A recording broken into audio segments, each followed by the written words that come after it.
আমরা প্রথম থেকেই শান্তিপূর্ণভাবে আন্দোলন করেছি। আমরা কোথায় অশান্তিপূর্ণ আন্দোলন করেছি? আপনারা ছিলেন আমাদের সাথে। আপনারা সকাল থেকে দেখেছেন আমরা কোনো রকম অশান্তির মধ্যে যাই। দেখুন ফোর্সটা দেখুন, ফোর্সটা দেখুন, ফোর্সটা দেখুন, খালি ফোর্সটা দেখুন। হ্যাঁ, কি বলছে শিক্ষামন্ত্রী? বলছেন আপনারা বিষয়টা জানেন না। জানেন না, উনি কি করে জানেন না? উনি তো রাজ্যের শিক্ষামন্ত্রী। দেখুন আপনি কি বলছে, দেখুন উনি তো রাজ্যের শিক্ষামন্ত্রী। উনি জানেন না কে 60 পেয়েছে? উনি জানেন না? লজ্জা, পশ্চিমবঙ্গের লজ্জা, এরা লজ্জা, এই রাজ্যে জন্মগ্রহণ করে না। ছবিটা দেখেই স্পষ্ট বুঝতে পারছো যে এখানে কিভাবে পুলিশ এই ভিড়কে ছত্রভঙ্গ করার জন্য, এই আন্দোলনকারীদের ছত্রভঙ্গ করার জন্য বল প্রয়োগ করছে। দেখতেই পাচ্ছ ধাক্কা মারতে মারতে তাদেরকে ব্যবহার করছে। আমরা 60 পেয়েছি, আজকে আমাদের গায়ে হাত তুলছে পুলিশ। চাকরি চোর সরকার, এই চাকরি চুরির দায় সরকারকে নিতে হবে। সামনে ভোট আসছে, আমরা দেখিয়ে দেবো। দেখুন কি অবস্থা করছে, দেখুন। এই সারাদিন পড়ে থাকার জন্য আমরা আবার কালকে আসবো, কালকে। বুঝতেই পারছো একেবারে উত্তপ্ত পরিস্থিতি সেন্ট্রাল পার্কের সামনে।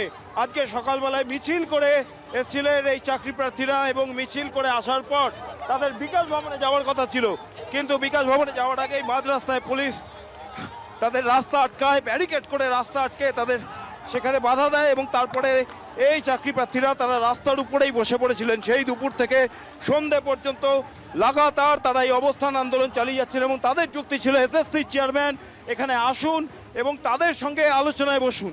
কিন্তু তারা যেটা চেয়েছিলেন যে এসএসসি চেয়ারম্যানের সঙ্গে সেই বৈঠক, পুলিশের তরফ থেকেও বলা হয়েছিল তাদের 5 জন প্রতিনিধি এসএসসি চেয়ারম্যানের সঙ্গে দেখা করতে যেতে পারেন, কিন্তু এই আন্দোলনকারীদের দাবি ছিল যে সেই বৈঠক লাইভ স্ট্রিমিং করতে হবে। তোমার মনে থাকতে পারে ঠিক যেমন জুনিয়র ডাক্তারদের আন্দোলনের সময় মুখ্যমন্ত্রীর সঙ্গে বৈঠকের বিষয়ে তারা যেমন দাবি করেছিলেন যে গোটা সেই বৈঠক লাইভ স্ট্রিমিং করতে হবে, আজকে এই চাকরি প্রার্থীরা তাদেরও কিন্তু সেই একই দাবি ছিল যে এসএসসি চেয়ারম্যানের সঙ্গে বৈঠক লাইভ স্ট্রিমিং করতে হবে। যদিও সেই বিষয়ে এসএসসির তরফ থেকে কোনো সদুত্তর না আসায় পুলিশ তাদের সেই অনুমতি দেয়নি, আর এই চাকরি প্রার্থীরা তারাও লাইভ স্ট্রিমিং ছাড়া সেই বৈঠকে যেতে রাজি হননি।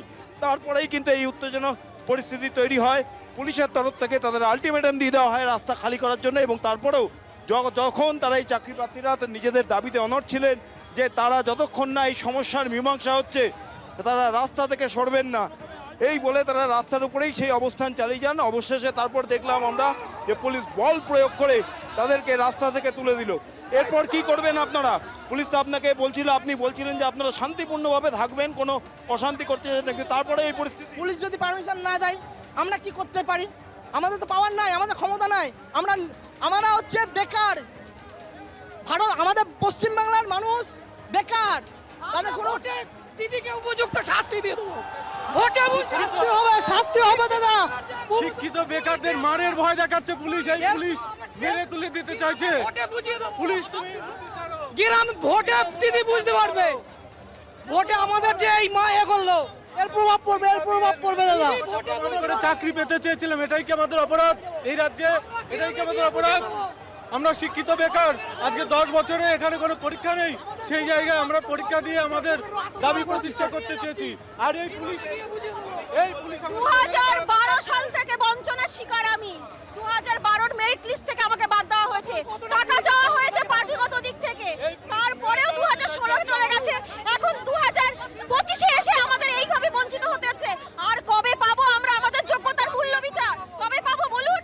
হ্যাঁ, এই সরকারের কি পুলিশই একমাত্র? আমরা শান্তিপূর্ণ অবস্থান বিক্ষোভ করছিলাম, আমাদের বলপূর্বক এখান থেকে তুলে দেওয়া হয়েছে, মেরে তুলে দেওয়া হয়েছে আমাদেরকে।